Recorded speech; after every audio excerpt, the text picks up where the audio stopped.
안녕하세요. 네, 이지브레인 송파 정신건강의학과 원장 이혜원입니다.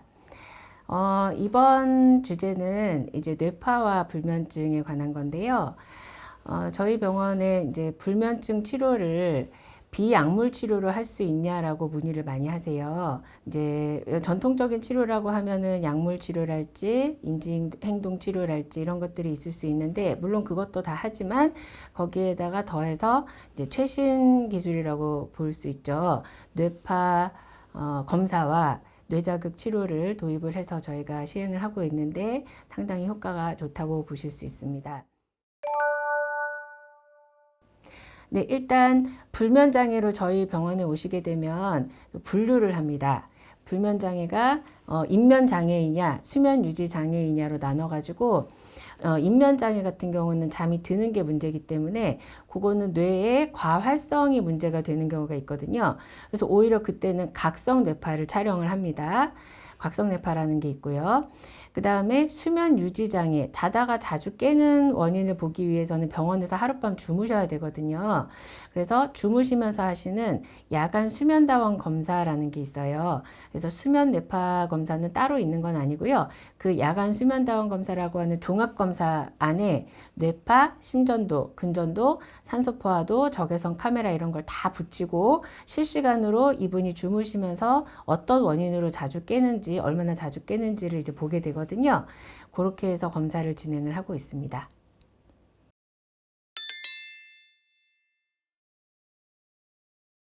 네, 주로 낮 동안에 외래로 오셔서 하시는 30분 정도 걸리는 검사는 각성 뇌파고요. 각성 뇌파를 촬영을 해서 그거를 이제 정량적으로 처리를 해서 이렇게 비주얼하게 보이도록 우리가 처리를 한 걸 보고 각성 뇌파라고 하거든요. 아주 유용한 도구인데, 뇌파는 주로 뇌의 전기 생리학적인 측면을 반영을 하기 때문에요. 뇌에 있는 모든 질환과 상태를 다 파악을 할 수 있는 건 아니지만 뇌의 기능적인 지금 상황을 파악하기는 아주 좋거든요. 그래서 이를테면 1차성 불면증이라든지 자주 깨는 원인을 본다든지, 아니면 우울, 불안, 강박, ADHD 같은 질환이 있을 때 뇌의 어떤 특정 부위가 과활성화되어 있다든가, 활성이 떨어져 있는 저활성화를 보인다든가 하는 그런 특정 양상을 보이거든요. 그래서 이렇게 해서 파악이 되면, 이를테면 이제 너무 과활성화되어 있는 부분을 안정화시키는 도구로는 TDCS라고 해서 직류자극술이라는 기구를 쓰고요. 또 너무 저활성화되어 있는 부분을 활성화시키는 도구로는 RTMS라든지 딥TMS라고 해가지고 자기장 치료를 이제 시행을 합니다. 저희 병원에 이제 불면증으로 오셔서 QEEG라는 뇌파를 찍으시고 그 결과 TDCS라는 직류자극술로 치료를 받으신 케이스를 제가 하나 가지고 왔는데요. 지금 보시는 이미지에서 위에 있는 그림이 이제 치료받기 전 뇌파 이미지고요. 아래에 있는 그림이 치료받고 나서 3개월 지난 그 뇌파 이미지입니다. 조금 더 자세히 설명드리면은 이 맨 오른쪽 하이 베타 쪽으로 갈수록 빠른 뇌파고, 왼쪽 델타로 갈수록 느린 파가 되겠습니다. 근데 지금 이제 보시는 분은 이렇게 베타, 하이 베타, 빠른 파가 굉장히 이제 전형적으로 불안, 과민, 또 강박 등등을 나타내고 있는, 그렇기 때문에 그걸로 인해서 수면의 질도 많이 떨어져 있었던 케이스였어요. 그래서 요 분이 TDCS 10회를 통해서 직류 자극술로 이 부위를 안정화시키는 치료를 10회 받았습니다. 그리고 이제 이렇게 인면장애가 있는 분들도 있지만, 사실 들어보다 보면 불면증이라고 하는데 근본 원인은 수면 유지 장애에 있는 경우가 훨씬 제가 보기엔 더 많거든요. 그러니까 본인은 잘 모르셔요. 자는 동안이니까 내가 얼마나 깨고 수면의 질이 낮은지 잘 모르시는데, 근데 제가 문진으로 봤을 때 의심이 들어서 이제 이 수면 다원 검사라고 하는 그 수면 뇌파 검사를 해보는 거죠. 그렇게 되면 의외로 수면의 질을 방해하는 수면 무호흡이라든지 아니면 주기성 사지 운동이라고 하는 다리 사지 움직임 같은 게 나타나서 뭐 수십 회에서 수백 회까지 깨면서 수면의 질을 방해받는 그런 모습이 흔히 보이거든요.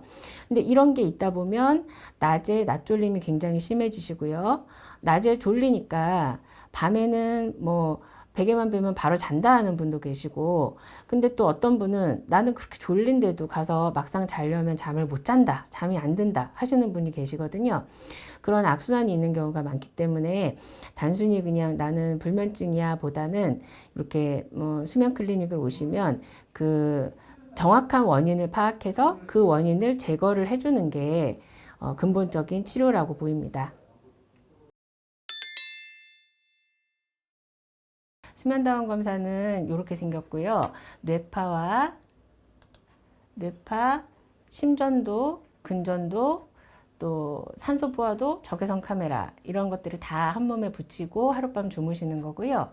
이 호흡 기류계에서 이제 입과 코에서 나오는 숨이 뭐 이를테면 31초간 이렇게 쭉 안 나오는 이런 걸 보고 우리가 무호흡이라고 하게 되고요. 이렇게 무호흡이 생기면 산소 포화도가 25% 이상 쫙 떨어지게 됩니다.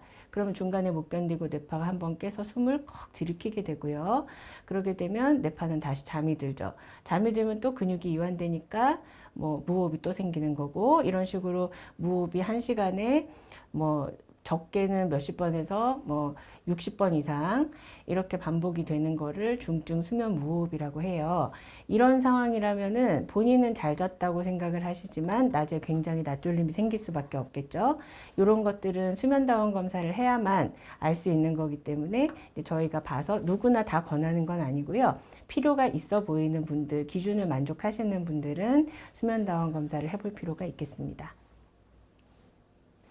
그래서 이렇게 이제 중등도 이상의 수면 무호흡이 있는 거로 진단이 된 경우에는 위에 보시는 것처럼 저런 양압기라는 치료 방법을 쓰기도 하고요. 또는 구강내 장치라는 치료 방법을 쓰기도 합니다. 그래서 이렇게 뭐 불면증, 소위 불면증 아니면 뭐 불면장애, 수면장애 좀 막연하게 생각을 하시고 걱정하시는 경우가 많은데요. 생각보다 수면 클리닉에 오시면 아주 구체적이고 효율적인 그런 검사 도구들과 치료 방법들이 다 갖추어져 있으니까 부담 가지지 마시고 너무 걱정하지 마시고 찾아주십시오. 들어주셔서 감사합니다. 안녕히 계세요. 다음 기회에 또 찾아뵙겠습니다.